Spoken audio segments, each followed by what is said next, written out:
Dark Void does have its highs, but ironically comes crashing down on a few issues. The story is short and the entire game is dragged down by some sloppy technical issues that just stand in the way of the entire experience. It's my plane. You're the pilot. You're the courier. Well, ain't life strange? The jetpack is the centre point of the game, and most moments in the game that are exhilarating are those which make you feel like you're Iron Man flying around a battlefield and shooting enemies from above. You can switch to a hover mode to gain stability and hijack UFOs. All of these control just like any flight game, and you can pull off maneuvers and in my case fly away from the battlefield, turn around and shoot enemies as you race across the skies with the guns on your jetpack.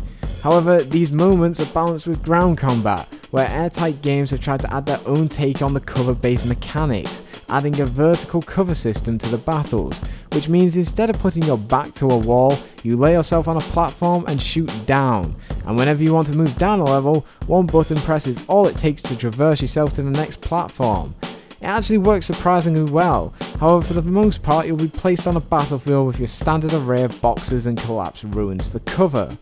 The weapons you get your hands on are your usual assault rifles, sniper rifles and shotguns, and even an electric gun, which all can be upgraded through the game's tech system, which works by collecting orbs that are left from the enemies, or you can find them dotted around the levels. What do you think? All of this is tied together with a story, which is a clever and imaginative concept. You play as Will Gray, not Nathan Drake even though he does have some similarities, who actually in the beginning crashes his plane in the Bermuda Triangle with his ex-girlfriend. You quickly accept that you've crashed and come across some natives to the world known as the Survivors, who worship shiny mechanical creatures known as the Watchers. By mid-game you'll have met up with Tesla, found the jetpack and joined the resistance against the Watchers, but along the way I was screaming at the fact that everyone accepted what was going on.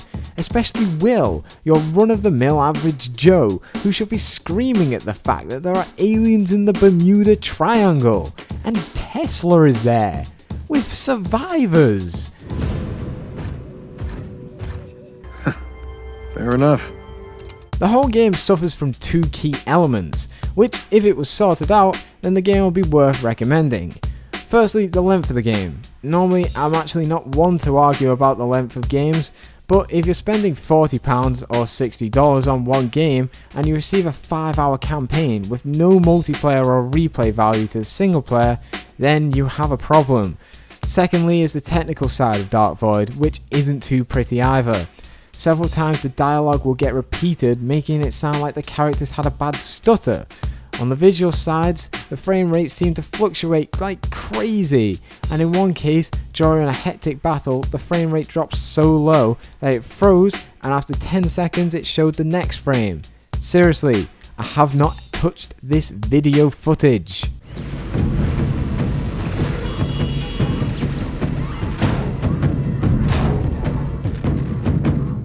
Texture popping also plagues the game, just like in any other game using the Unreal Engine, but we do expect this now.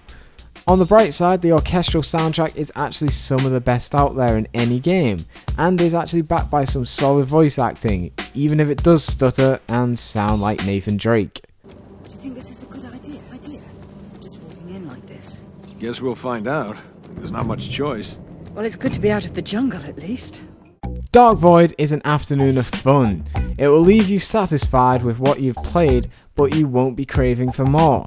The story has some clever ideas, but the technical issues which plague the game keep creeping up much too often.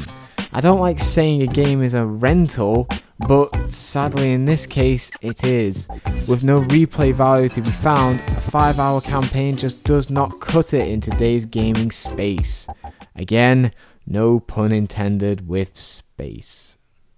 You gotta get out of there now! We're almost here! Fair enough.